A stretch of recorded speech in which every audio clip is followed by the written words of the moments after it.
আজকের তোমাদের কাছে কোনো মিনি ভ্লগ না, আজকের তোমাদের কাছে আমি একটা প্রশ্ন তুলে ধরবো। সেই প্রশ্নটা হলো, আমাদের এখানকার একটা বয়স্ক দাদু আর কবিতার মাধ্যমে একটা প্রশ্ন তুলে ধরেছে, যেটা আমি তোমাদের এক্ষুনি শোনাবো। আরেকটা কথা বলছি যে আমাকে একটু সাপোর্ট করো, আগে থেকে তোমরা সাপোর্ট করা বন্ধ করে দিয়েছো। আমার ভিডিও যদি ভালো লাগে চ্যানেলটা সাবস্ক্রাইব করে দাও, আর যদি তোমরা প্রশ্নটা জানো আমাকে কমেন্ট করে জানিও।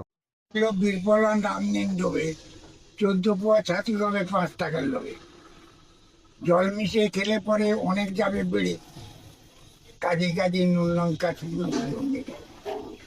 বাজি দিতে রামদিন ট্যাঁকে দিল টাকা, আর এদিকে যে পিঁপড়াতে চায় না জীবন রাখা। ঢক ঢক খাচ্ছে জল লোটার পর লোটা, পেটটা পেয়ে জলের নাকে হচ্ছে রবি মোটা।